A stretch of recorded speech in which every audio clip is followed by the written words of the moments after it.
Right. Jai Baba, everyone. We're going to start off our Tween Sahavas. Our guest speaker is Vannessa Weichberger. Am I saying it right? Yes. Okay, I always want to make sure. And she's here to talk about her life with Baba and also talk about her experience at the Youth Sahavas, right? And all the years that she's been there and worked. And as always, we're going to start off with prayers. That gives some time for us to be able to share, allow time for others to join. So I'm going to quickly share my screen. Oh boy, the Zoom platform looks different today. Hold on. Okay. Can you guys see it? Yes. Okay, go ahead. Oh my goodness. Okay. O Bhavardikar, the preserver and protector of all, you are without beginning and without end, non-dual beyond comparison, and none can measure you. You are without color, without expression, without form, and without attributes. You are unlimited and unfathomable, beyond imagination and conception, eternal and imperishable. You are indivisible, and none can see you, but with eyes divine. You always were, you always are, and you always will be. You are everywhere, you are in everything, and you are also beyond everywhere and beyond everything. You are in the firmament and in the depths. You are manifest and unmanifest, on all planes and beyond all planes. You are in the three worlds and also beyond the three worlds. You are imperceptible and independent. You are the creator, the Lord of lords, the knower of all minds and hearts. You are omnipotent and omnipresent. You are knowledge infinite, power infinite, and bliss infinite. You are the ocean of knowledge, all-knowing, infinitely knowing, the knower of the past, the present, and the future. And hold on. Future, and you are knowledge itself. You are all merciful and eternally benevolent. You are the soul of souls, the one with infinite attributes. You are the trinity of truth, knowledge, and bliss. You are the source of truth, the ocean of love. You are the ancient one, the highest of the high. You are Prabhu and Parmeshwar. You are the beyond God and beyond God also. You are Brahma, Allah, Elahi, Yazdan, Ahura Mazda, and God the Beloved. You are named Izad, the only one worthy of worship. Thank you. Would you like to continue with the prayer of repentance? Could somebody else? Yeah. Thank you. No problem. Soham or Sahana, would you like to recite the prayer while we wait for others to join in? Okay. Or anyone else. It doesn't have to be limited to the kids. Hi, Margie. How are you? I'm good. How are you? Good. Okay, Margie, would you like to recite the prayer of repentance? If I don't want to Sure. pick on you. Okay. Sure. Okay. We repent, O God, most merciful, for all our sins, for every thought that was false or unjust or unclean, for every word spoken that ought not to have been spoken, for every deed done that ought not to have been done. We repent for every deed and word and thought inspired by selfishness, and for every deed and word and thought inspired by hatred. We repent, most especially, for every lustful thought and every lustful action, for every lie, for all hypocrisy, for every promise given but not fulfilled, and for all slander and backbiting. Most especially also, we repent for every action that has brought ruin to others, for every word and deed that has given others pain, and for every wish that pain should befall others. In your unbounded mercy, we ask you to forgive us, O God, for all these sins committed by us, and to forgive us for our constant failures to think and speak and act according to your will. Thank you. Anybody wants to say the beloved God prayer? Shilpa, can I? Please go ahead. Beloved God, help us all to love you more and more, and still yet more, till we become worthy of union with you, and help us all to hold fast to beloved Baba's Daman till the very end. Thank you. Okay, So, oh, 1 second, let me stop sharing. So without further ado, we're going to get started with our guest speaker today. Vanessa, thank you so much for joining, and we're very excited that you're here and get to hear all about you and your journey with Baba, and also talk about the, Youth Sahavas. Okay, great. Thank you for having me. I'm very excited to be here. And before I get started, I just wanted to say I'm feel very blessed because Margie, my adopted daughter, has joined us, and Izzy, who went to Youth Sahavas a couple years ago for the first time, is here with us. And then in about 30 minutes, my second son, Jalaluddin, will join us. So we'll get to hear from them, and I'm hoping one other, Sophia, will join us and share their stories too, of the Youth Sahavas. But so just to start with a background, if no one has met me before, I was born in California, and I was born in 1970. So at that time, there was a lot of people in their 20s really searching for God, including my parents. And they were not raised with God, but they were wanting a different life. And so they were my parents were looking into Buddhism. They were looking into alternative Yogananda, a lot of different things. And being in California, there was a lot of opportunity to sort of find groups of people that were also doing this. It wasn't just like the conservative South where there was churches and that sort of thing. So I grew up basically in a Baba family, because by the time that they found Baba, I was 2. So I grew up with Baba pictures on the wall. My parents had the intuition and the insight to, really go and search for groups. And eventually they found Baba meetings in Los Angeles, then a center down in Santa Monica. And that center started holding Sahavases in the mountains in a place called Pilgrim Pines. So in the beginning, there was small children, a lot of small children. So a lot of kids in my age group, because all the parents were having kids in the 70s when they were in their 20s. So to give you an idea of who my peer group was, we're talking the owner of Chai Pani, Marwan, Molly, Raina, Erich. There was all of these young kids, Marwan, I had Amber Mailer, Mara Kleiner. All of these people were my peer group.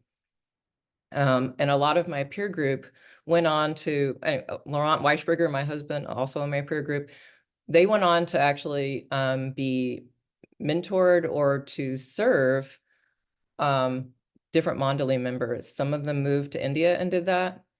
Some of them did that here in the United States. But definitely the feeling of love and community was developed in the Sahavas. We had a separate area for once we got a little older. When we hit to be teen years, we had a really wonderful woman named Lois Jones. And Lois Jones single-handedly took on all of us kids and all the teens, and was very, very present to really understand and listen to what our needs were spiritually in that time frame. So it wasn't just about having fun. Like, we really were also kind of confused, because here we were in the West and we had this Indian guru and all these beautiful Mandali members were coming and speaking, and we could feel the love and energy, but there was no one else. We didn't have any friends or other family members even that had this going on for them. So we kind of felt isolated in a way, and a little ostracized, I would say, by peer groups, depending on where we were and what school we were at. Or I was extremely shy person. So I wasn't always forthright with what I was feeling or going through. And Lois really was that energy of acceptance and non-judgmental presence for all of us teens to be able to sit with her. And she said, what is it like to be your age and to, have all these feelings and have this going on? And, what is Baba for you? And so we all started a conversation about like how Baba was showing up for us at these different age milestones in our life. Eventually, what happened is, as we got older, we found that there was a bigger group of us. And that's when my current husband, he was married before to a woman named Lily, and Margaret Bernstein, who's not here today, but they started and founded the Youth Sahavas in Myrtle Beach, and suggested they have the Youth Sahavas on center. So that started. Now my family, we couldn't afford to go to the Youth Sahavas that was happening on center because we would have had to pay for an airfare all the way there. But we had already had a foundation of several years of the beginnings of a Youth Sahavas. And I would say that because of my experience of going to all the Sahavases in LA, I realized that there was a shift every single time I would go to a Sahavas when I was a kid, and I felt so much love and I felt so supported. And then I go back out into the world and I realized I was getting this infusion of love that was necessary for me to feel like I could get through the year and come back next year. And so when I had a family of my own, when my first two sons were 2 and 4, I decided to move all the way to Myrtle Beach. I did that. Where were you there? Where were you before? Right before you moved to? Right before I moved to Myrtle Beach, I was living in Lake Tahoe, California. So it was Northern California. Okay, so across the country. Yeah. So I literally got in the car and drove, I don't know how many thousand, that's like 1,000 miles or something. And I did that because I wanted my kids to have what I had really in the Youth Sahavas. And that was what was foremost in my mind and my heart, was that, I had this incredible family that understood me, understood my heart, understood what I was going through. It was a group of, they were more than friends. They were like unconditional, I guess it was like a community that was traveling on the same path. And I knew that no matter, if somebody became a lawyer and moved to Hawaii or moved to wherever in the world, like we would all have that in common. We were all on this path together, and we understood each other in a way that, was very valuable to us, feeling like we could feel loved and feel like we could face the world, in all the battles that you end up facing. You end up trying to discover who you are and try to figure out what's meaningful to you. Vanessa, sorry to interrupt. What year was that? Do you know when they first started it, Margaret? So that's a good question. I was just thinking about that myself. So it must have been in I'm thinking around 1990, maybe 4. I'm thinking somewhere. I think it was earlier than that. I think I want to say it was like 90, like 89 or 90. Well, so Laurent was married to Lily, and he didn't meet her in 89 or 90. So I don't. But I know they had a 91 Sahavas. Okay, so they might have had. For sure. It might have been 91. Might have been the first year. So I don't know. I mean, they went through several years too of organizing in different ways. So it could have been that something had started. I know Laurent said that he had, without the big Sahavas, they would meet on center with some of the younger Baba kids in the Myrtle Beach community, and they would have these similar kind of talks that I would have with Lois Jones. So that could be what was happening. And then the launch of like the big like overnight camp and everything probably happened in the early 90s. So yeah, so then I moved there, and then of course, between the time that I moved from California to Myrtle Beach, I had moved to New Mexico and had spent from age 10 to 21 there. And that's where Leatrice and John Shaw, well, Leatrice Shaw, that was her maiden name, but her married name was Johnston. And she was the daughter of Darwin Shaw, who was a Western Mondali member. So she and I became close, and it kind of solidified for me that Baba contact that I needed, because I was kind of isolated out in New Mexico unless I, went all the way out to the LA Sahavas. And she started discourse meetings in her home. So at 14, I remember starting to read the discourses, and we would discuss, like some aspect of whatever we were reading with our life. And so that was definitely a model for me, like that you could, share Baba's words with fellow people, and including, like, here I was a younger teen, and these adults cared about what I thought, and they wanted to know, like, my insights. So I kind of felt like Baba gave me that feeling of being ageless and an equal in that sense. But at the same time, I felt like, being young, I thought, I don't know if they completely understand what it's like to grow up with Baba. It's a very different experience than coming to Baba as an adult. So it was nice to be around peers and all that. So then that leads my story to having a family in Myrtle Beach. I decided that, I would volunteer and do teas, and I was homeschooling my first two kids, and that's when Margie came into our lives, because she ended up meeting my first two sons at the center. And then she was able to then live in Myrtle Beach for quite a number of years. And Izzy over here, who you can see, I don't know if you can see her on the screen here. She, her mother actually homeschooled her older kids. And so we had known each other, and her mother had married a Baba lover, but she wasn't raising her kids as Baba lovers. And so Izzy's really got a unique story in the sense that, here we were all like just having a birthday party for Francis on the beach near the center, and Izzy walks up, and and we're like, well, she couldn't go to this other camp because of the COVID rule. And so we said, well, you should go to the Youth Sahavas. And so she was kind of, got exposed to, that there was a camp, and we were trying to explain what it was about.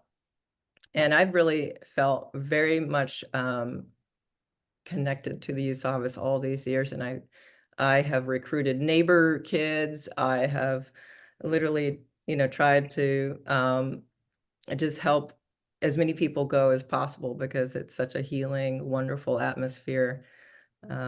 Vanessa would pull up to the Youth Sahavas, and it was almost like a Mary Poppins clown car of just like more kids piling like they would open, because they had a big van, or like, like a minivan, and it was Yeah. just like, oh, okay, maybe like 4 kids will come out of there, and there would be like 15 kids slowly climbing out of the van.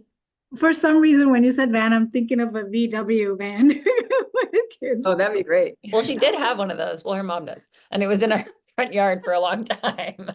That's true. That's true. I forgot about that. So for those who have not really, I mean, like, I've always heard about it, and I think my kids, like I said, haven't really been. How does it start off, right? Like, I mean, what do you guys do on a typical basis? Well, can I just start by saying, first of all, that's a great question. And maybe hearing it from Margie and Izzy's, experience firsthand would be good. But I was thinking, first of all, for all of the people on Zoom that have never been and really have not really heard too many details about it, I think it'd be interesting to know with, let's say, Margie, the question is, whose idea was it for you to go to the Youth Sahavas? And just sort of start from there, like, how did that evolve into you actually deciding, like, this is something I want to do? Well, I had the experience of growing up in a Baba family, and I have older sisters. And so they had gone to the Youth Sahavas, and they were going to the Youth Sahavas, and it was probably like 2000, 2001. So I was like 2, something like that. And it was like something that I wished that I was older so that I could go to the Youth Sahavas. I never, ever even considered. It was like each year I would come to Myrtle Beach and it would be like, oh my gosh, only 10 years till I can go to the Youth Sahavas. Only 3 years till I can go to the Youth Sahavas. And so I never had to be convinced. It was like quite the opposite. Like, how can I lie about my age to get into the Youth Sahavas earlier? Because they had such an amazing time. And I grew up going to the center. And when you're a Baba kid, that's the first thing people tell you is like, one day you'll get to go to the Youth Sahavas. So, I guess you could say it was my dad's idea, but it really, there was like no question in my mind. I was gonna go whether somebody let me or not. I would have just like walked there if I had to. Right. So I think that's also like Francis, my youngest, he just went last year for the first time and he was like, I'm going to skip a grade. I'm going to work so hard. I'm going to skip a grade so I can go to Youth Sahavas. So he actually did that. He skipped a whole grade so that he could make it into Youth Sahavas this year because, all his older brothers went. So obviously if you have older siblings, it's kind of like you see, the beauty in going to Youth Sahavas because of their influence. So, Margie, I have a question for you. What did you see in them that made you want to go? Do you remember that? I know you said you were only 2 I was when they pretty started. young when they went. But it wasn't necessarily what I saw in them. It was just like the fact that they would talk about it and how fun it was. But I Mm. loved being at the center. And the bigger thing for me that was like really the draw was when you go to the Mayor Center, in the reading room, there are all these books of pictures. They do it now, but it's not as much of a thing because social media is so much bigger. But they used to make like this big photo album book. And I think what it was I would want to see where my sisters were in these photos when I was like 5 and 6 years old. And I would look for them and they were always doing such cool stuff. And it was like they just got to be on center by themselves. And I loved being on center. But my experience was going with my parents. It wasn't so much like what I saw in them. It was like seeing them in the photos that this was like a real thing that they could do. And I would just like sit there for hours looking at the photo books of like, oh my God, they go to the beach and they paint and they have a dooney. So it was more that. Wonderful. So Izzy had a different experience because she had no clue what was going on. But I remember, I think it was Jalal, right? Jalal and myself and Cypress. Was Cypress there? I think everyone was there. Okay. I know it was Jalal and maybe Narayan, but yeah, I was at Francis's birthday party and I was really upset because I wanted to go to this other thing and that it wasn't gonna work out. And so they're like, yeah, oh, what did they say? Yeah, it's just really fun camp and every night they have G-rated raves. And I was like, okay. Like, and I was not like interested in doing anything. Like I was really bummed out that I couldn't go to the other thing because it was going like New York City or whatever. But my mom's like, you're going. Before like we knew anything about anything else about it. We just knew it was at the center and that they had G-rated raves every night, apparently. So that was in the back of my head. And my mom's like, yeah, you're going. And then it was 3 days before this, like before it was going to happen. And usually you like give them a lot more time and like sign up and everything like months in advance. But then Vanessa's like, well, I'll see what I can do. And I'm like mad at my mom because I'm like, I don't want to go to this place. Like, I don't know what this is. And just very anxious and like I was like, I don't know anyone there. And I just met Margie. And I feel like and I knew Cypress, which is Vanessa's other son, lots of people. But that was like the only 2 people, and maybe Narayan was there. Yeah. So I knew like 3 people in total there. Anyway, so then Vanessa called us like later that day or the next day or something. He's like, fill out these forms and you're good. So then I fill out those forms and I'm still like dreading. I'm like, I'm not packing until like the last minute because that's just how I am. Anyway, so I go and I'm like really nervous. I'm looking at all these people and I'm like, oh, okay. And there's a lot of like J Baba and I'm like, what is happening? And then because I grew up Mormon, which is very I'd say very different compared to like Baba lovers. And I grew up with a lot of Baba lover friends, but they didn't really share a whole bunch. And I was really young, so I didn't really ask either. But I had been to the center a few times, just thinking it's this cool nature place or whatever. Anyways, so I got there. And I was definitely like very anxious for a while. And then I think halfway through the time I got there, I was like, okay, this isn't so bad. And by I think Dooney Day was like Thursday or Wednesday or something. I don't know. It was the third, or I think it was the third day, maybe. That was like my like so-called coming to Baba moment. I like bawled my eyes out. I didn't know what was going on. I just felt like so much love, and I just felt like I'd never experienced the like unconditional love, and just like everyone was just there, and I could just exist without like putting up a front, and people would just like accept me for who I am, and that was just really nice. And Margie was my counselor, and we bonded like it was like I was like, okay, Margie's my safe place. Like if I need something, I'm just gonna go to Margie. And so we had this really amazing connection, and I feel like we for sure were like really close in like a past life or something. But yeah, and I was like wanting to like do the whole Dooney thing, and I was just like, I don't really know what's going on. But I kind of want to do it. And then Margie's like, okay, well, I'm gonna do it. Just watch what I do, and then you can do the same. And I was like, okay, cool. And as soon as I like threw that little stick that we throw into the Dooney, I just felt like this like weight that like was so like heavy on my chest just like lift off. And I was like, I don't know what that was, but I'm a Bob lover. And that was kind of like, and I just kept sobbing, like it just kept happening. I was like, oh my gosh, I'm so tired of crying. But it was just like such an amazing moment. And then crazy enough, as I was leaving the last day, I think Margie, I don't know if it was jokingly or not, but she's like, I'm going to India, you should come with me. And I was like, yeah, sure. and I don't think any of you know my mom, but like she's a character. And I mentioned that Margie mentioned like, yeah, I should go to India with her. Like, okay, I can make that happen. So I ended up going to India with Margie. When was it, like 3 months later or something like that? Like something like crazy. And I like never traveled alone or out of the country or anything.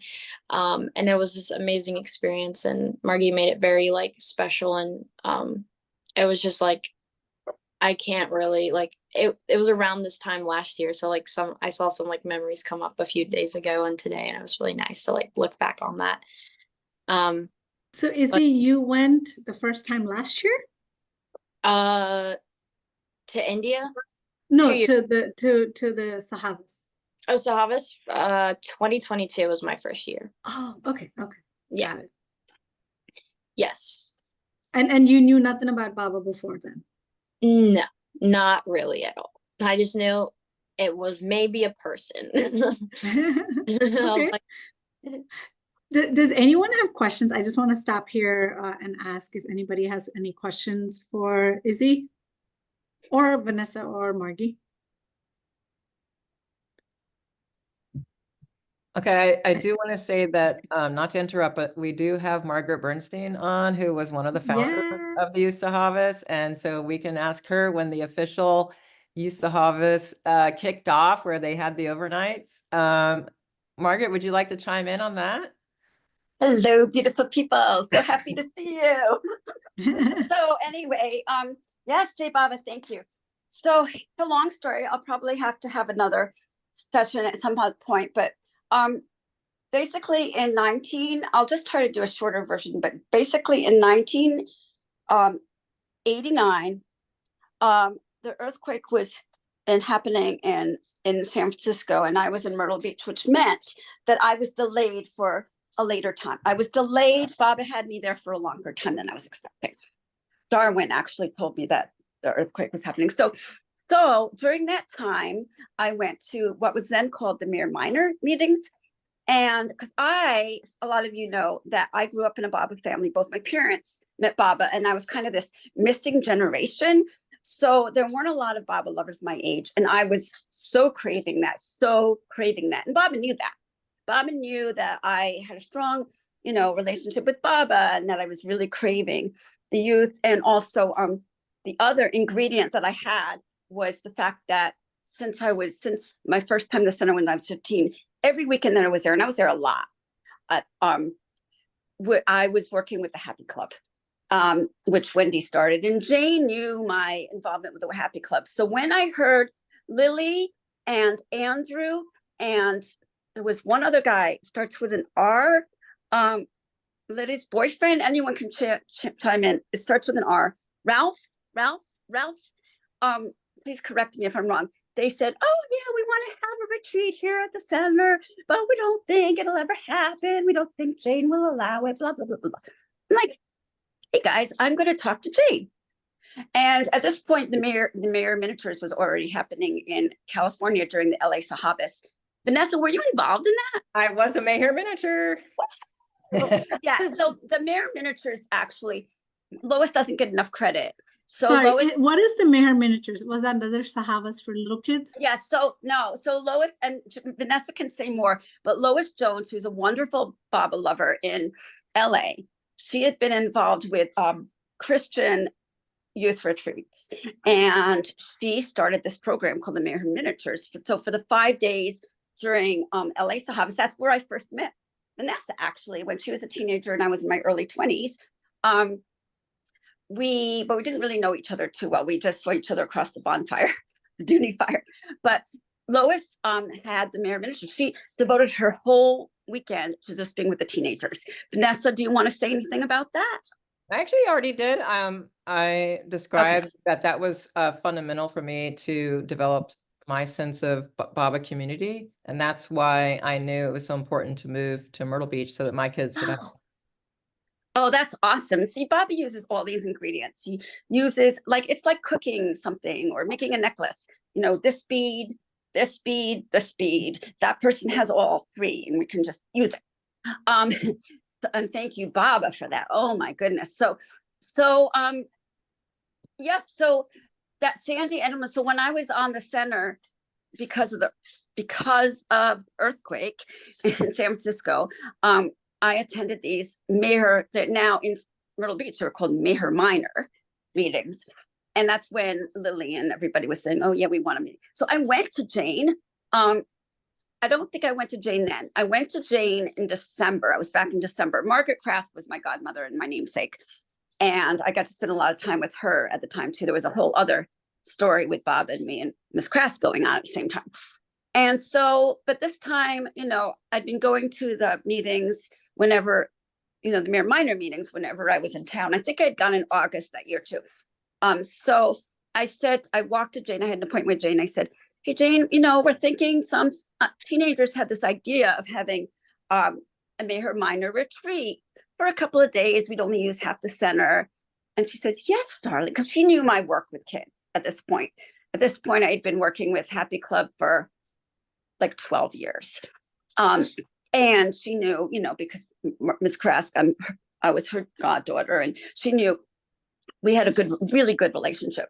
She said, yes, darling, tell me, dear, what's the ratio going to be from children to adults? And I said, 1 adult per 6 kids. And she said, no, they're 1 adult per 5 kids. And then or children, she probably said. Then there was one other question, and she said, yes, dear. And I was on my way to India. She said, now you just tell me all the night, just keep me posted. So I went to India and I had this huge green notebook, and literally I was writing all my notes. And it was kind of a joke because I was also composing music for my album Full Circle, which was my first album. And one of the pieces was in G major. And then I was doing Mayor Minor work. They go, oh yeah. People were like, yeah, you're doing the G major and the Mayor Minor. So it was pretty funny. But so I was working away on everything. I was on a train from Delhi to, because I had a good friend in Delhi. I was visiting first, but Delhi, this is January 90 at this point, to Ahmednagar. And I was filling up this book with notes of who could be counselors, the schedule. I was basing a lot of it on the Rudolph Steiner camp that I had gone to, a Waldorf school camp in New Hampshire. Funny thing is, there's quite a few people now who've been to both Youth Sahavas and Camp Glenbrook. My son Julian Jacobs, of course, but also Miles ran, Corey ran. So it's very, how Baba does things. I think there was one other person too. Mary Lloyd Dugan. She hadn't been to Youth Sahavas, but she was a Baba lover who had done some volunteering at the camp. She's passed. She's with Baba, but probably in a different body by now. But so I don't want to hog the whole time. So anyway, while I was there, Wendy arrives. She said, "Yes, darling, guess what? I have some news." Meanwhile, I've been putting a flower on the samadhi every single day for the Meher Minor retreat. She said, "I have some news. The Meher is going to happen, and will happen in June of 1991. Remember, that's 18 months from now." I'm like, wow. And it was going to be the whole week, almost the whole week for the whole center. I was asking for a few days for half the center. So then Jane put me in touch with Barbara Plews. I had to read everything from my note. Well, a few months later, Jane, I'm going to end the story in a second, but Jane called me a couple of months later when someone died, a young person died with drugs. And she called me and she said, "This has to happen. This has to happen," and hung up. I'm like, okay. But meanwhile, the board said, like, it's up to Baba, Meanwhile, the board had to approve it. So Barbara Plews and I talked. It was in the middle of the night for her. I remember talking in my walk-in closet for like 2.5, 3 hours to her. And at that point, phone calls and long distance phone calls were not free. So and afterwards, so at this point, it was going to be 9 months till it happened. She said, "I think," and she had 6 kids or 7 kids 6 kids at this point. And it was like midnight for her, 1 o'clock in the morning. She said, "I think we can pull off this baby." And I said, "Yeah." Or she said, "I think we can pull this off." That's what she said. And I said, "Yeah, it's going to be the same amount that it takes to have a baby." She goes, "Yeah. And what a baby this will be."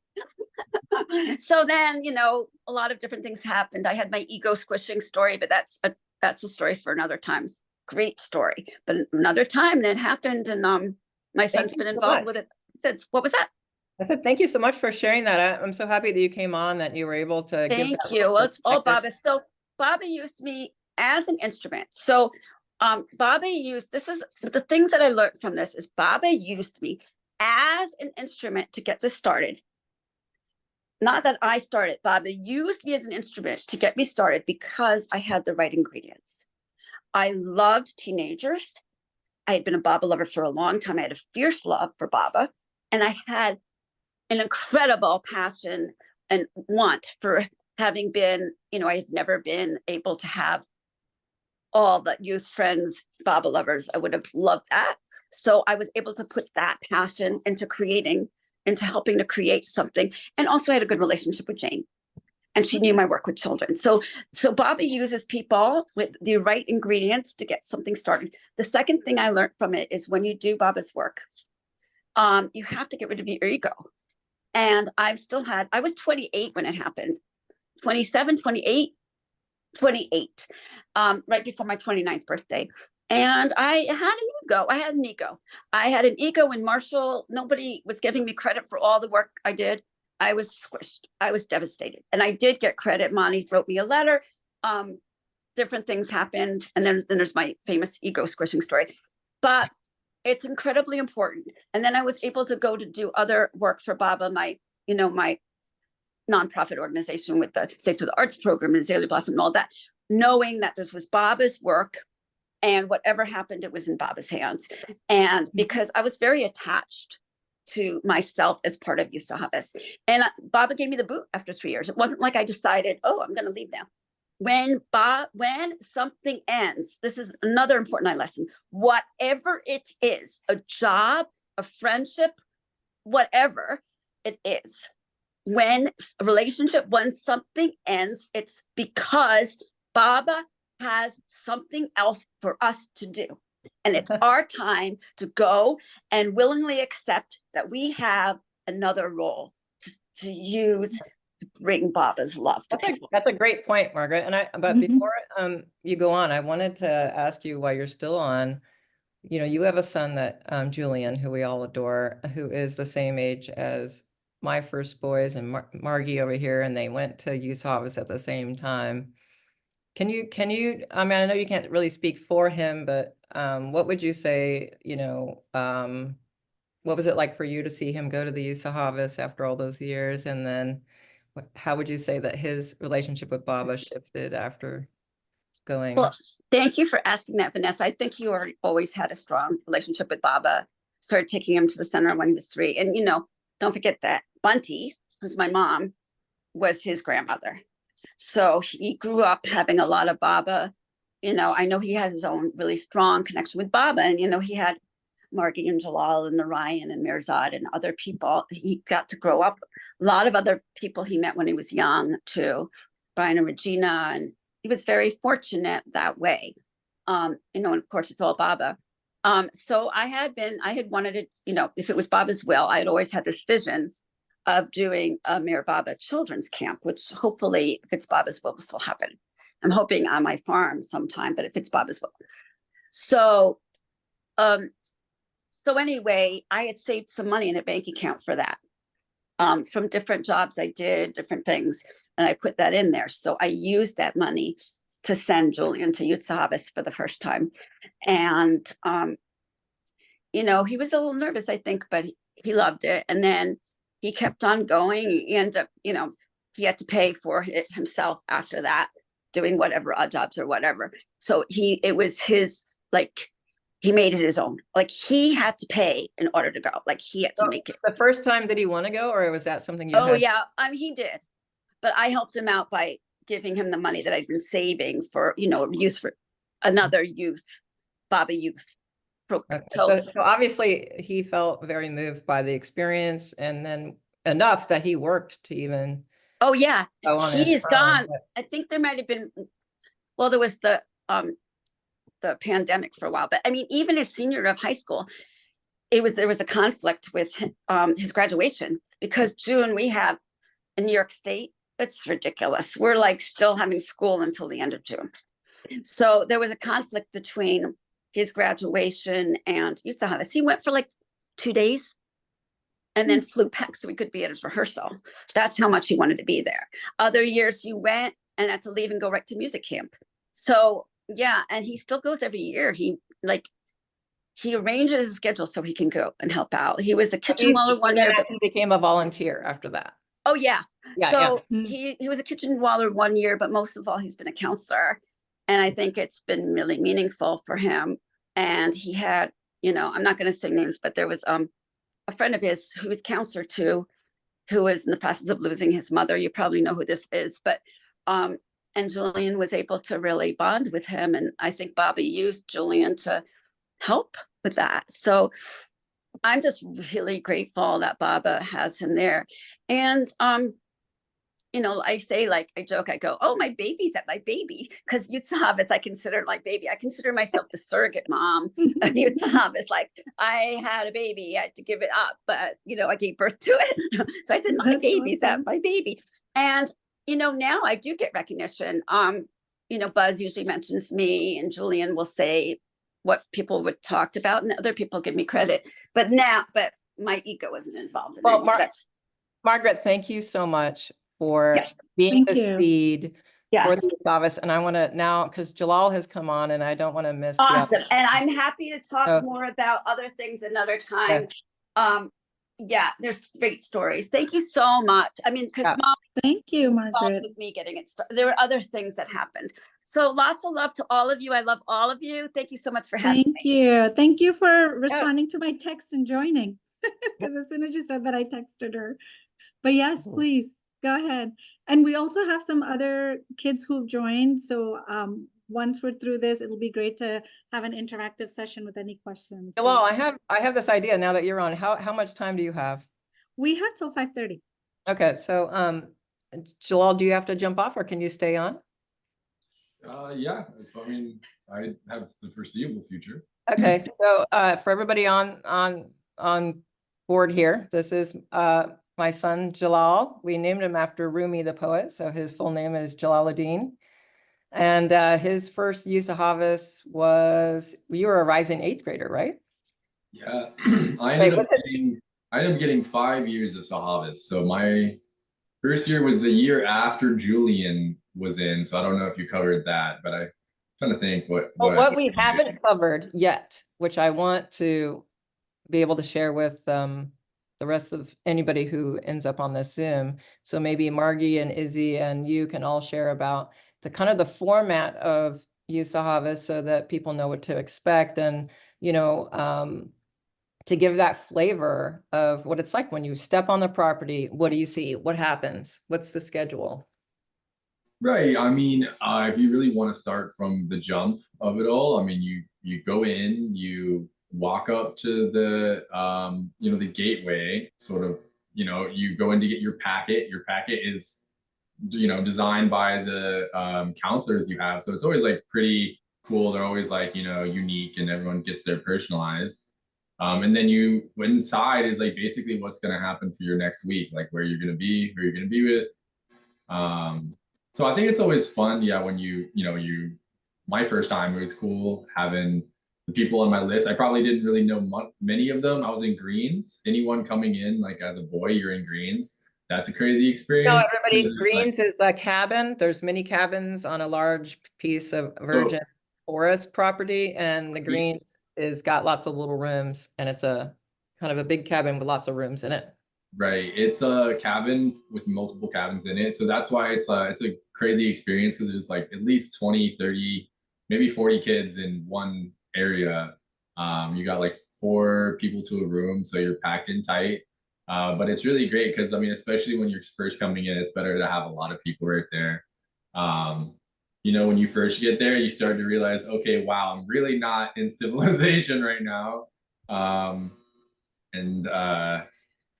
There's always like the similar things that people like bring to the Sahavas. People bring Gold Bond, which is a long story. It does get hot there. It cools you down, so it's somewhat of a tradition to bring Gold Bond to sort of cool you down, and for other reasons. The powder? Yes. Jalal, Yeah. would you say it's an initiation? It should be. I mean, yes, it basically is.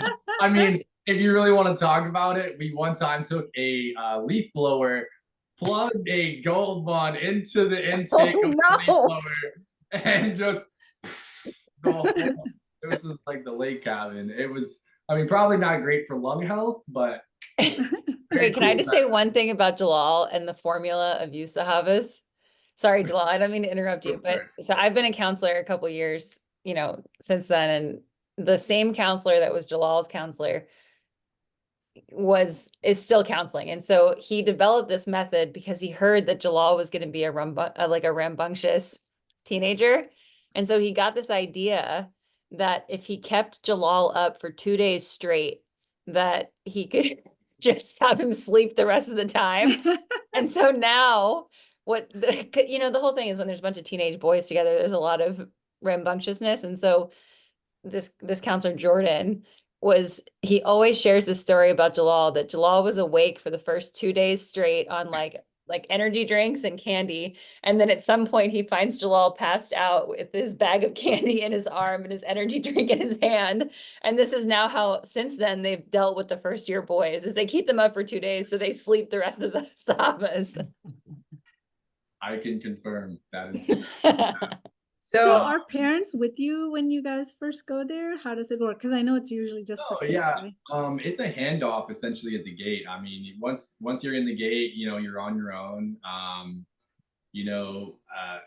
Parents are, I think the part of the experience that really is truly special is that it's the kids' journey. It's not the parents' journey. Like, it should be all about like what's the kids' like version of spirituality, which I think is like, if you really think about it, probably the best aspect about Sahavas is that the kid gets to decide for themselves without someone else like influencing how they feel about it, or having a bias on the whole subject. Like, okay, so I'm finding my path on what I feel is my path with Baba, or my spirituality, or even just like getting away. I think getting away from civilization is a big theme for me, because I don't feel like we have like that genuine human interaction. So yeah, I think all those, like, especially getting away from your parents is sort of part of that. Like, not in the world of like, okay, well, this is my chores and my daily schedule. Like, you should get time to actually like figure out, okay, well, maybe this is my beliefs, and I see other people who have those. Like, maybe I'll,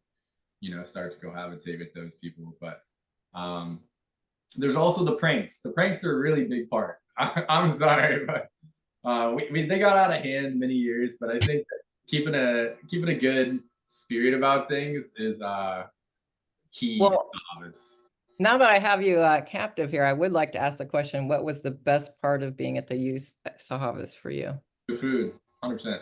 The food. We have a few food lovers here. I mean, chai pani every day, every meal. Are you kidding me? It's crazy. No, So yeah, so they bring in a professional chef. I don't think that Roz did it this last year. But they did bring another professional chef in who even has cooked at the White House. So the food is unparalleled. So just to give a little short idea of what the Youth Sahavas is like, there's a giant art tent, which there's so many different types of art that you can do. Then there's usually beach volleyball, there's surfing, there is capture the flag, there is a play put on by the kids, for the kids. They have focus groups. So if you want to talk about something in particular, you can pick. All of this is done, with volunteers, but also you can volunteer to either go to that or not. So some people might just walk the nature trails, and other people might do all the focus groups, or other people might do all the art tent the whole time. Whatever is something you feel called to do is what the Youth Sahavas is, just providing that space to, yes, be a kid, but you're not going to get bored because it's just an unlimited number of things happening simultaneously. And then every evening there's a dance with a professional DJ in the meeting hall. And so, and that goes on till, I don't know, what's the timing on that? Like, yeah, I think you're putting your finger on a really great aspect of Sahavas, excuse me, that is like, oh yeah. Sorry, what was the question? What's the best part of the youth? Someone raised their hand, but no, yeah, the best part is like, the workshops, and especially the plays. The plays have always been really great, but the workshops that people bring, like, usually they ask a couple of the previous counselors or people like that to like have a workshop, and those workshops are always super great. I love those. And the sort of like meeting sessions you have about topics where you actually get to like kind of talk about Baba in a free discourse, those are always great.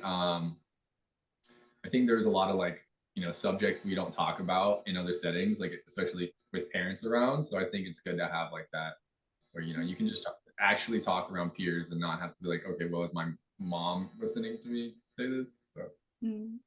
Yeah. Margaret, you have a question, looks like. You raise your hand. Oh, was that on accident? I didn't do it on accident. Thank you so much. I just wanted a quick comment. And thank you so much, everybody sharing. This is fantastic. And thank you, Baba. I just wanted to say that, it started in 91 and now it's 90. I mean, yeah, and now it's 2024. So how many years we've had 34 now, I think.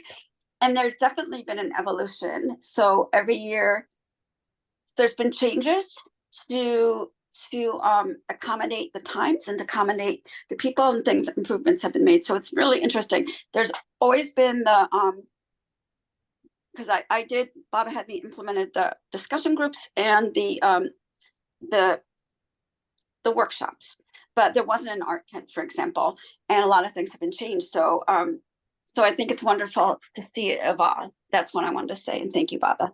Yeah. We have a few kids. I think it's a good time to introduce themselves to everybody else here. So you guys, if you can turn on your cameras for a few minutes, so we can put faces. I know sometimes people have issues, but Soham, your camera's on. Do you want to introduce yourself to Margie and Jalal and Izzy? Yeah, sure. So I'm Soham. I'm 16. I'm Shilpa's son. Hey, how's it going? Nice to meet you. Hi. Hi. Do you have any questions, Soham? I mean, you've never been, right? So, As of right now, I don't think I have any questions. okay. Sia, you're on? Oh, and somebody just dropped off. Sia, do you want to say hello to everybody?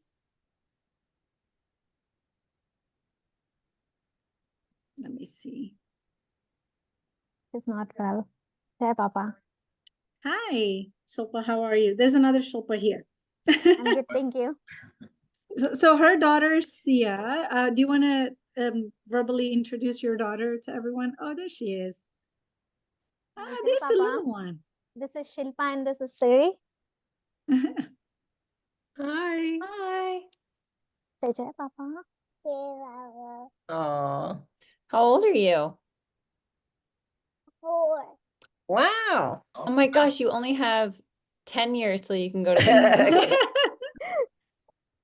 She's just Maybe learning. actually, maybe. So right now I'm pregnant. So maybe you'll be a counselor for my daughter one day. There you go. Hopefully. And then we also have Sahana. Do you want to quickly say hello? Uh-oh. Sahana is, are you gonna say hello, Sahana? At this point, any questions, anything? One thing I had a question of, right, to you guys, like Izzy, I know you had never heard about it, so you had some apprehensions, but for what would you recommend to a person who has never been, or even if they're, whether they know Baba or not, I guess what would be your tagline, so to speak, to have them attend the Youth Sahavas? I would say participate. Literally, and just to get yourself involved. There's always going to be something to do in the day. Like you could probably have your whole schedule filled with things to do, like jumping from like a sport to like an event to like a discussion. You can definitely fill your time, and then by just participating in those things, you always connect with people around you. So I would say always participate. There's always something to do, and like more than one. Like you could be going to the beach, or you could be staying back to chill and like hang out and play cards. Like they don't tell you what to do, so you really can fill your schedule. So I recommend it. Like definitely participate. So adult supervision without being told what to do. Is that what you're saying?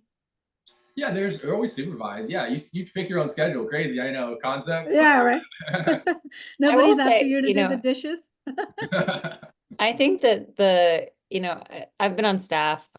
I think I missed like 2 years, but pretty much every year since I couldn't go to the Youth Sahavas. And as staff, we really try to make the kids feel like they don't have supervision, but we know where every single one of them is at every second, just so all parents know. Yeah. That or I mean, stay, like I said, pranks. I don't know. Getting up in the morning, there's like a wake up routine where they take one cabin and they all sing, like they get pots and pans and bang on like your window to wake you up. It's really annoying, but being the people is kind of fun to do because you get to just kind of be obnoxious on purpose. I have a question for all the attendees that are on, which past attendees, I should say. Did you notice any shift with your relationship to Baba after attending the Youth Sahavas? I feel like Izzy should maybe answer this. Well, definitely created that like I don't know. I definitely had a relationship with God like in my past religion. So I guess it was just kind of igniting that again. And for sure, like, because that's what like the camp, like you have so much freedom and you're having so much fun, but like at the end of the day, it's like all for Baba and all about Baba, and it's like really nice to see like all the love there. And it's just like if you like take a step back and look at it, you're just like in awe. Like that's amazing that we're all here loving Baba. And even if like people don't necessarily, my light just turned on, don't necessarily like want to be there because of Baba, they're just there to have fun, they still will feel that love. And I think that's a really beautiful thing. The great thing. So do you still have friends from the Youth Sahavas and being there also as a worker, Walla? Do you still interact with them or? Yes, we have like well, I still keep in touch with the people I was like originally in a cabin with, but not as much as I do with the people that I was a worker walla with, because they were two separate groups of people. But yeah, like for a while I was like calling people like weekly. Now it's like hard because people are, we are busy people and like have lives going on. But we do have a group chat of all the worker wallas, and for a while we were sending like Baba quotes every single day and just like seeing like what we felt about it, or just like checking in on people. Like it's really amazing. Like I feel like if I were to like call one of those people up and be like, hey, I'm in your town, can I stay with you? They wouldn't like say like no. Like they would be like absolutely. So like that's the beautiful thing about it, and I would trust them, like even only knowing them from like Sahavas and like really like not. Yeah, anyways, so I think that's really cool. Well, that's a really good point, Izzy, because that's how I feel. I grew up and now I feel like I have friends around the world. And, when I met these people at Youth Sahavas, they just laid a foundation that I had no idea. And that's what I wanted to be able to give to my kids and then any other kids. I was like, the doors were open. I was like, let's all go for this. Because really, in the end, it's about love and unity and finding that community. I think, in this day and age, it's hard to find, community like that will just open the door for you and say, yeah, of course, you're my brother, you're my sister, come. So how many times, I have a question in general, right, for those who've been there. Okay, so for example, if Soham decides to come and wants to bring a friend who's never heard of Baba, Yeah, do you great. have that mixture of people like, and how, I guess, sometimes there's an Definitely. apprehension, right? Because we quote unquote have, like you said, grown up with, the parents taking the lead and taking the kids to events that may or may not be of their liking, or they could whatever. So how is this different, and is it open to everyone? Go ahead, Margie. Yeah, anybody can answer, but please. Well, I can say from the staff perspective, we have more kids now. So it used to be, I think even when Jalal and I were attending, it was mostly like kids who grew up in Baba families or who had kind of like, there was already like a sense, most of us knew each other when we went. We had met somebody at one point or something like that. But now something has happened that the Youth Sahavas has just like blown up in Asheville.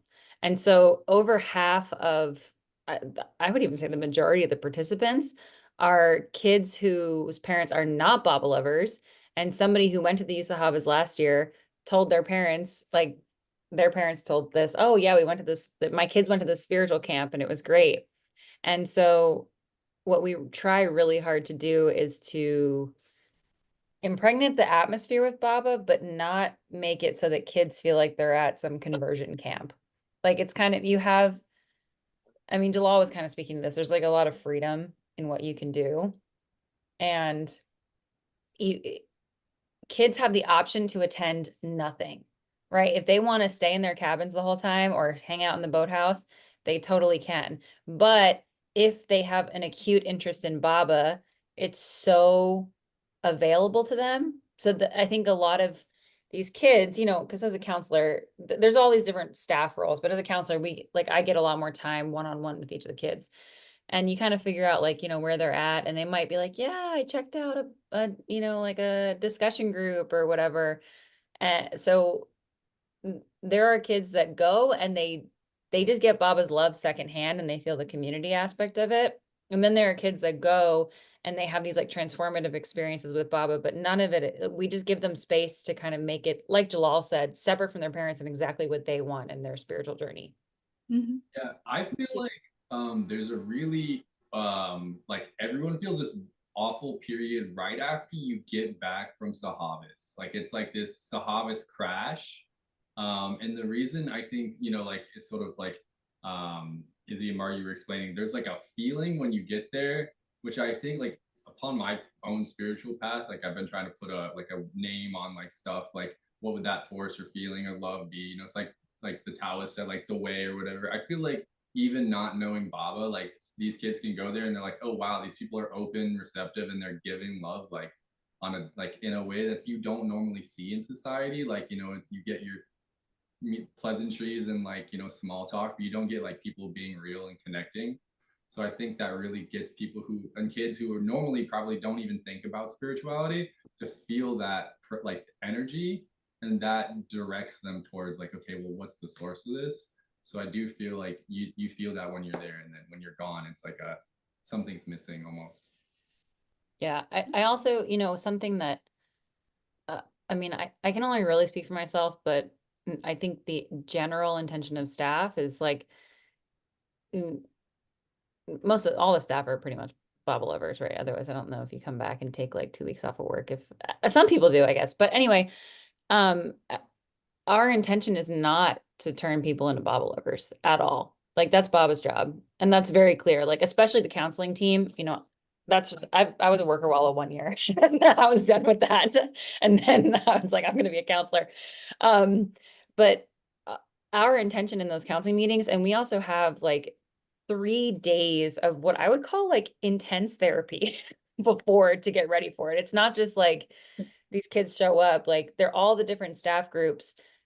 The staff Sahavas is 10 days, while the time that the campers there is only 5. So for the counseling team, we have 3 days of prep of how to basically show up for these campers. And the intention that we always set is to make the kids feel that we connected to them. Because if they can feel the love through us, asking them, even if it's like, oh, do you have a boyfriend back home? Or, getting to know them on a personal level and coming down to their level, then they're going to keep coming back. And Baba will do the rest. It's not on us to turn them into Baba lovers. Margaret, you raised your hand.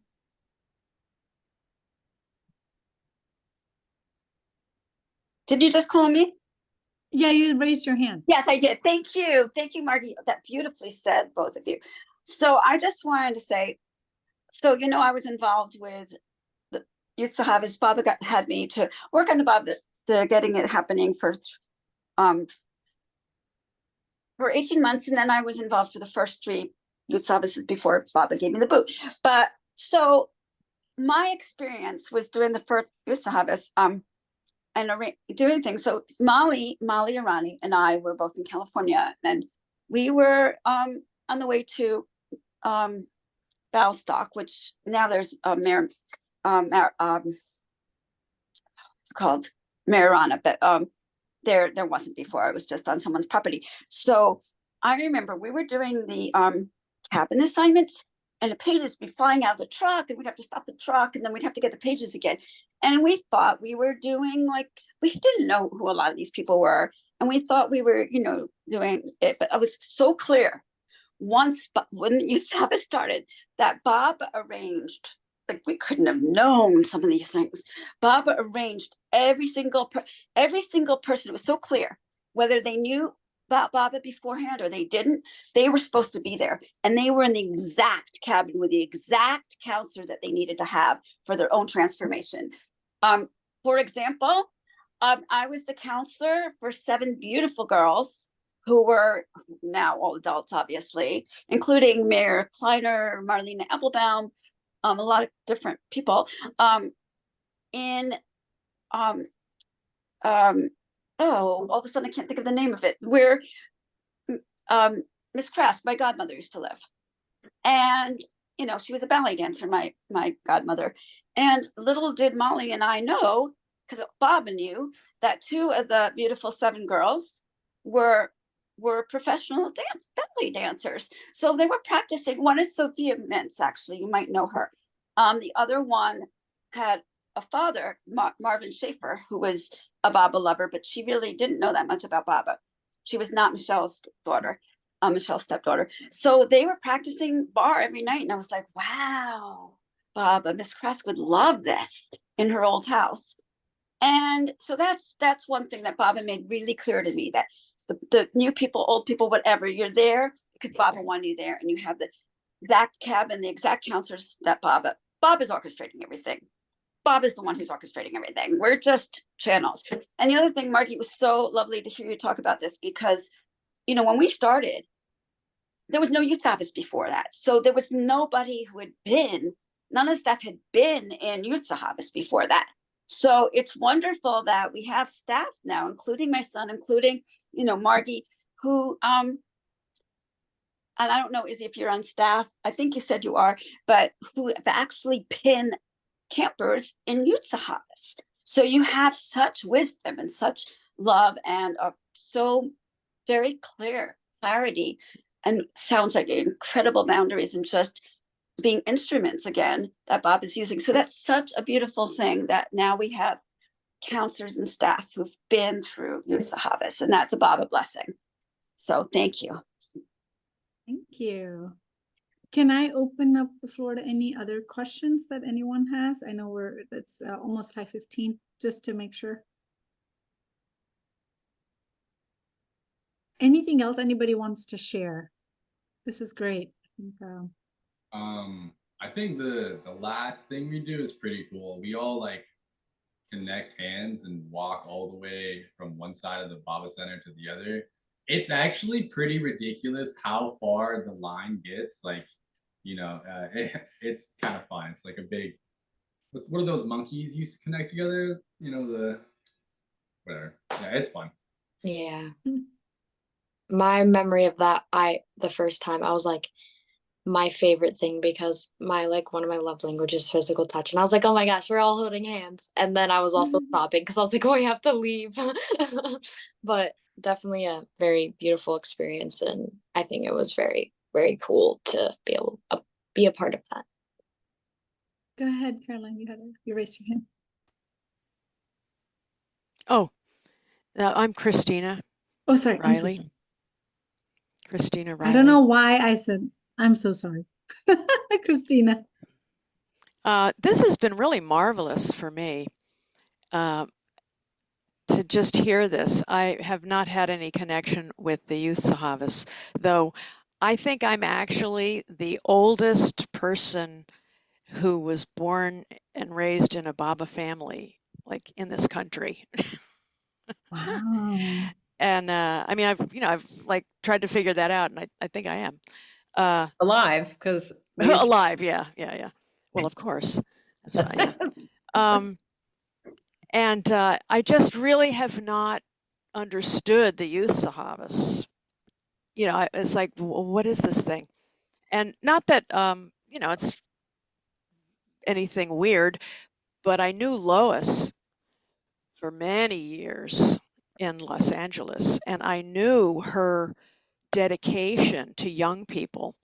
Interestingly, Lois was the aunt of the head of the Crips, I think it was, either the Bloods or the Crips, the two gangs in Los Angeles. And she was the aunt of the head of one of them, I can't remember which.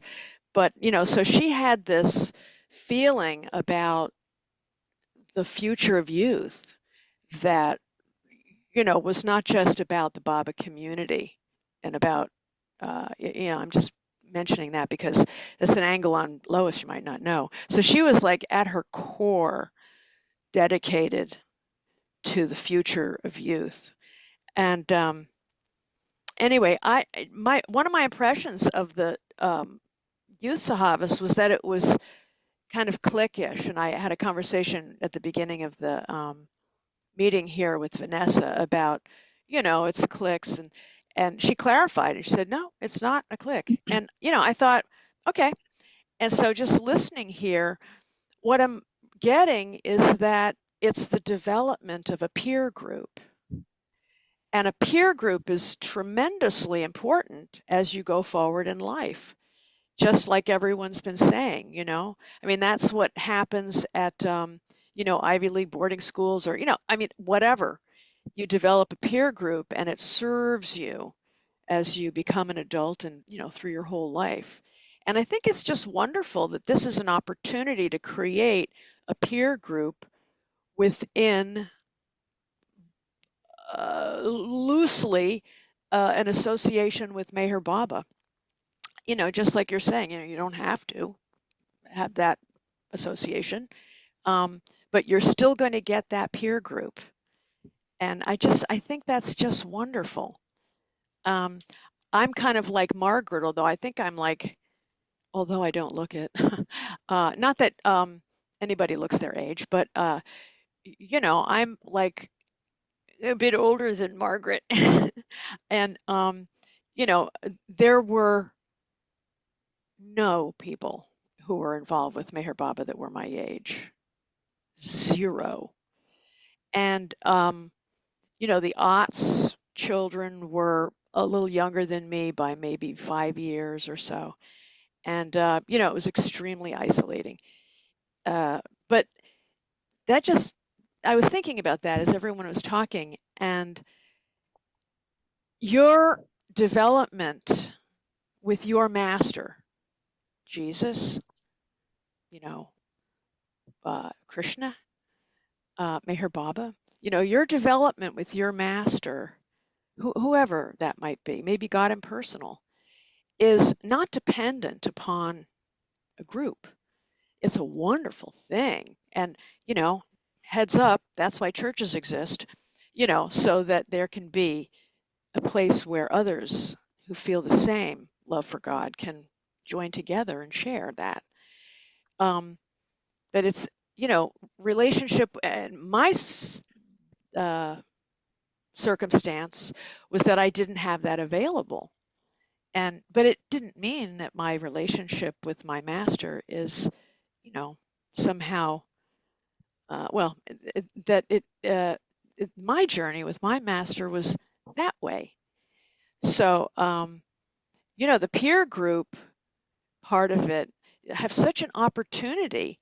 The people who come out of, you know, like Margaret was saying, successive waves of generation of peer group, you know, it's such an opportunity to build a group connection with your master. You know, whether or not everyone in that peer group feels that Meher Baba is their master, you know, but it's still this wonderful opportunity. And I just, you know, it was so great hearing all of this to get that view. And I just hope it keeps going forever. I mean, of course, you know, my own personal, you know, I'm bookish when it, you know, about Meher Baba. I just am. And, you know, I can't Speaking of stand. which, Christina had great discourse meetings without fail in Wilmington every Wednesday. Yeah, it was good. And I mean, I'm sure you've exposed so many people to Baba there that wouldn't have known. Well, there was one guy who is a devout Christian, goes to Catholic, goes to church twice a week, not just once a week, twice a week. And he never missed a meeting. And after 2 years, I said to him, "So, what's your perspective on Meher Baba?" You know, like, you keep coming. And he said, "I think he's a great guy.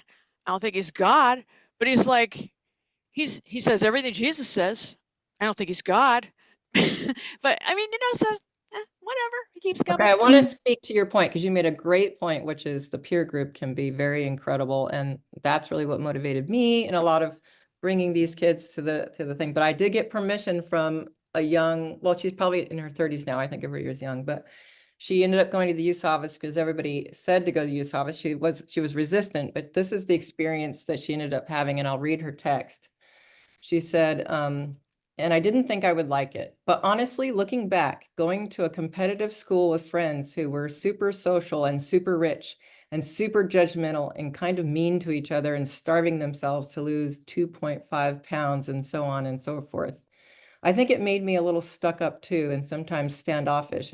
And over time, through my experience with Sahavas, and also being exposed to nicer people in life and learning to let go of insecurities, I was able to embrace others and not be so judgmental of myself or who I talk to. I think I wrote a paper about it once, and how in life we can become a certain way and act like we are better or have high standards for ourselves and experience an inferiority or superiority complex. And I learned from me, I needed to lighten up and not be like some family members or classmates I'd spent a lot of time with growing up around. And as human beings, we get to decide how we live and how we see people and how we treat others. But I think I can also now understand why some people are jerks and are unaware of it. So I have compassion for all people. And a lot of the new Baba lovers under 40 do this, which is cool. I've heard a ton of theories on kids of Baba lovers and how they are and how they see life and humanity and the love and respect they have for life, nature, and family and friends and community is cool. That's so wonderful. I'm Yeah. really glad you shared that, Vanessa. Something that I've heard very often, and Jalal and Izzy, I'd be kind of interested to hear how you guys feel about this too, but I have heard that kids who grow up in the Baba world or who are introduced to it, they find that everybody kind of came, or the older generation came to Baba through like the Mandali or through books or through a very personal experience with Baba. And I've heard people of my generation say that the way that they came to Baba was through other people. And I do think that there's a little bit of a disconnect sometimes, like with the older generation kind of being like, well, why are you doing the Youth Sahavas if it's not like to teach people about Baba? And it's because the way that this younger generation is receiving the love of Baba, which the older generation got through the Mandali, or they're having some mystical personal experience, is through the connection to others. And that's really what the Youth Sahavas facilitates. Yeah, and I think they're going to be like lifelong connections, right? For most of you guys, from what I've heard. Yeah, absolutely. Definitely. Yeah. Margaret, you had raised your hand. Yes, thank you so much. Thank you, everybody, for saying all you did. Christina, I didn't recognize you. So, yes, everything Christina said, except Christina, I believe that you're not the oldest. There are other people, like Michael LePage in Australia. I meant in the United States. Oh, in the United States. Okay, but Wendy, John, and Charles. They were not raised in Baba families. They came to Meher Baba, Wendy, when she was 7, and okay. Charles Thank when he was 5. Stand corrected. Okay, but there is one other person you probably don't know. Mark Rawson, who is developmentally disabled. And he has a brother, Eric, and they were raised as Baba lovers, but they're not really in the community. I don't know if he's still alive or not, but I believe, was a year older than you. And he was in a Waldorf community for developmentally disabled. But we had, my parents and I and Miss Crest, the whole dancer Baba family would go to their house every year for Thanksgiving with all the Baba dancers. So that's awesome. Yeah, thank you. So Christina, are you Tom's daughter? Yes. Oh, how wonderful. He's come so many times to talk to the kids on Tween Zoom. Finally, wonderful to meet you. Or rather, Same here. Yeah, wonderful to finally meet you. So it's been a long day. To Margie's comment about, I think it was Margie that said that, that's a very important thing you said, Margie, that when your relationship is not with your master, is not having met the master. And when your relationship is not having met even some of the master's disciples. And I can tell you, Christians have been in that situation for a long time. Like 2,000 years minus 90. Christians have been finding love for God and making their master the center of their life without having met the master and without having met any of the master's disciples. So, and I don't know about Hindus because I just don't live in a place where I meet a lot of people who go to temple, or Muslim or whatever. But, everyone finds their relationship in their own way. And some people, like me, were kind of forced to be bookish. Because, like you said, Margie, I went to discourse meetings when I was 5, and nobody asked me to share. Go figure. But so there was a huge disconnect for me with any kind of a peer group. So, my karma was just to be more bookish. But you can find a true relationship with your master, a living, organic relationship with your master without a group. It doesn't require that. And I think the peer part of it, of the Youth Sahavas, is wonderful. I would just, there might be people your age in your same, demographic who are bookish, and who aren't going to show up for fun and games, Anyway, it's just a thought. Well, looks like we got lots of hands up over here. So Jalal hasn't spoken in a while. You're muted, Jalal. I was saying, I think Jaya's been waiting too. I haven't. Has she gone? I haven't. I don't know if she end up. But I mean, really, I was just gonna quickly touch on like, yeah, I think that the way to Baba is always different. But I do feel like the one consistency is that feeling, and I think that when you read like discourses or anything like that, like that is conveyed to you, like you can feel that. It like rings true.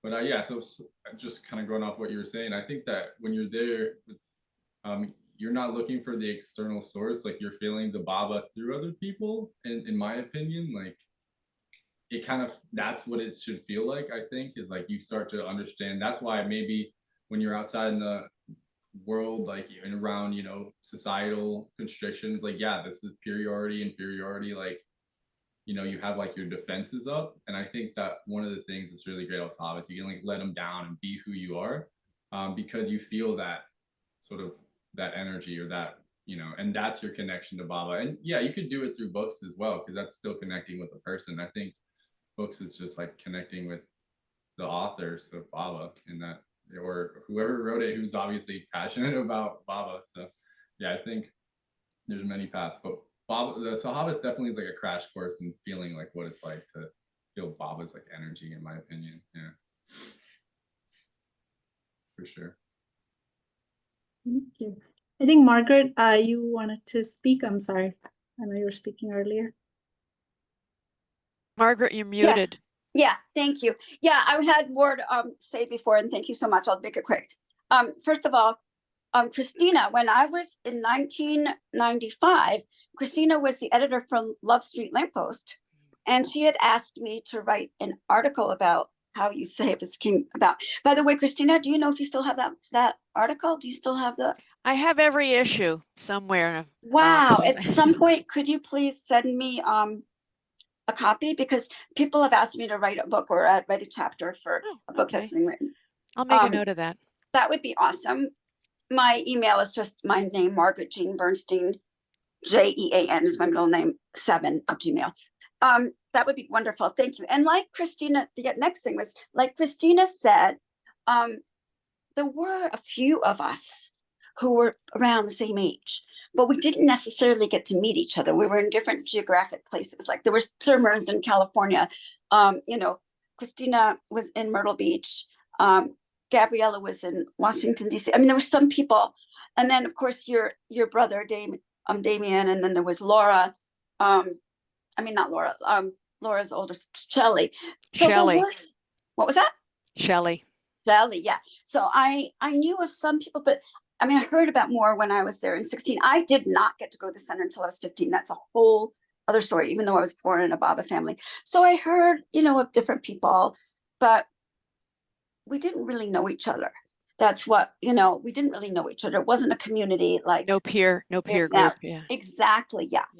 And another thing is, I believe that the energy from the Youth Sahavas, this is my personal belief, that Baba's using that energy to put out into the world. It's not just the youth people involved in Youth Sahavas are benefiting. Like all the stories with Baba uses something else, like D-Day, when he asked Miss Crass to put out the cat. And then that's when Churchill said, you must put out the cat today.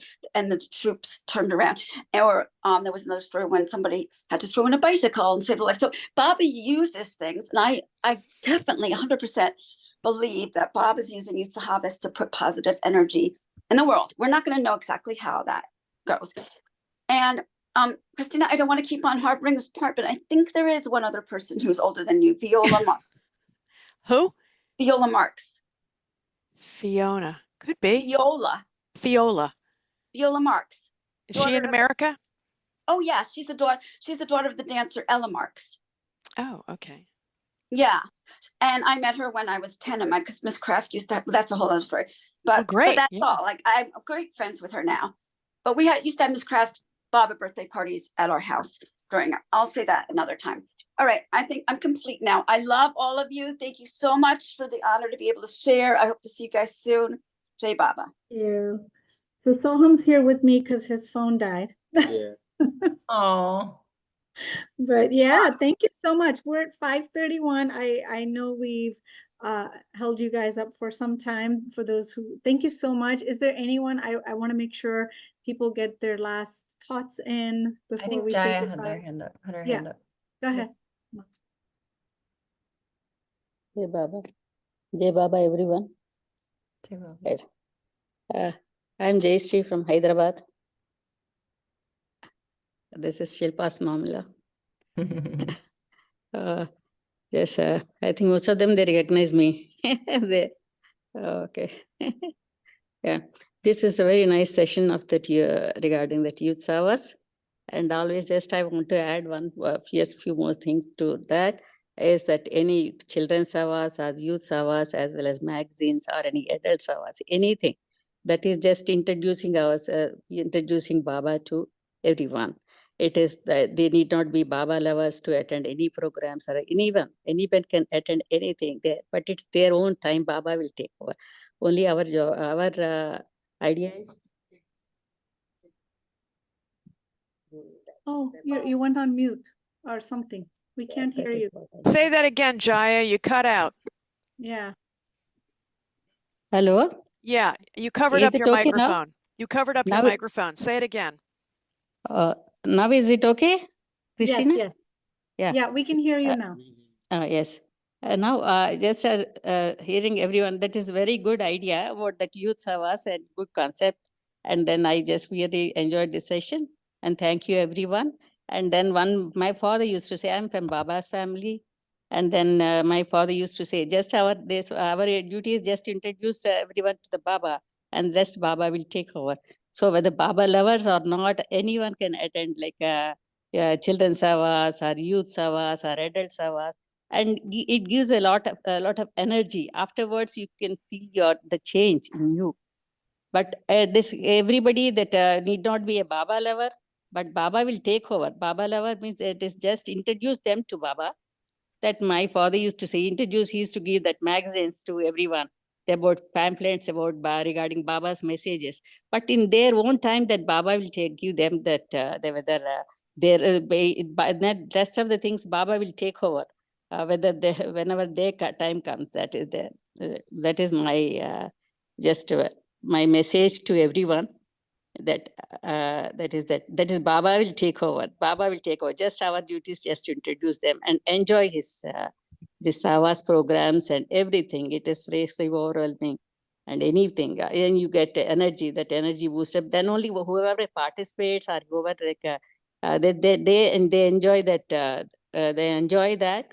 And then I heard from everyone also, other kids also, whoever participated in that, they enjoyed that and they get lots of energy. And I think especially nowadays, it is very, very important for youngsters, teens, and other things to go through, because they have to face their tough life in the future life. This is a great message from Baba, from myself. Thank you. Thank you, everyone. Thank you, Baba. Vanessa and Izzy. I think Jalal had to drop off. And Christina, thank you so much for staying back. It was wonderful. And It's been I've fantastic. heard a lot about you. I've just never met you. So sorry for I don't know what got into me and I called you with the wrong name. I apologize. But Vanessa, It's been thank wonderful. you so much. Very, very informative. So glad. Yeah. And I was just hoping that, through this medium, other kids and people will be interested in bringing their children, and I hope it's a great turnout. Yeah, and I Well, hope like my kids Jaya will said, this whole game is so that we all end up realizing that we're all one, and that love is really the unifying factor. And if the Youth Sahavas can be a part of having someone be in contact with that feeling of love, and know that feeling and know that they're loved, then they can spread that to the next and to the next, and so that we can all come together, as one humanity. And I think that's why the Youth Sahavas will continually be, go on and be refreshed, because it is about love, and it is changing with the times and the way that it needs to change. So Absolutely.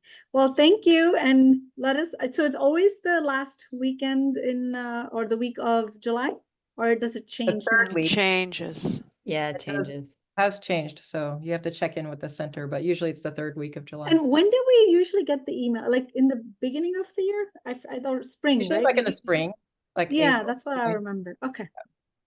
I hope right. that if there are young people who are bookish, they don't feel alienated because they're No, not I don't know. I actually clubby. felt like I had to say something about that. There's nothing against being bookish. We have like discourses that are available. We have like we do a metaphysics. Marwan Keller and I every year hold the metaphysics discussion group, and it's very much talked about. There's no like discrimination against kids who, because there also are tons of kids like it was so funny actually. And Marwan and I have done the metaphysics discussion for many years, and that's when we get into like all, it's usually a lot of boys who are very cerebral and want to know like all the inner workings of the universe. But we had Indy Mendick in our meeting, and I didn't know how much he knew about God's peace. Like, Marwan and I have a good idea because I grew up hearing it, and Marwan's like, he's read God's peace a couple times, but Indy was like, he basically ran that discussion group, like just talking about all the inner workings of everything that Baba said. It was great. That's awesome. All right, guys, thank you so much. I'm going to end the call and have a wonderful rest of the week. Margaret, thank you for joining. And Christina, thank you for being here. Vanessa, wonderful session. Thank you so much, Margie and Izzy. And I hope we get to see more kids next year. Yes, definitely. Jai Baba, Great, everyone. Baba. Thank you. Thank you, J. Baba.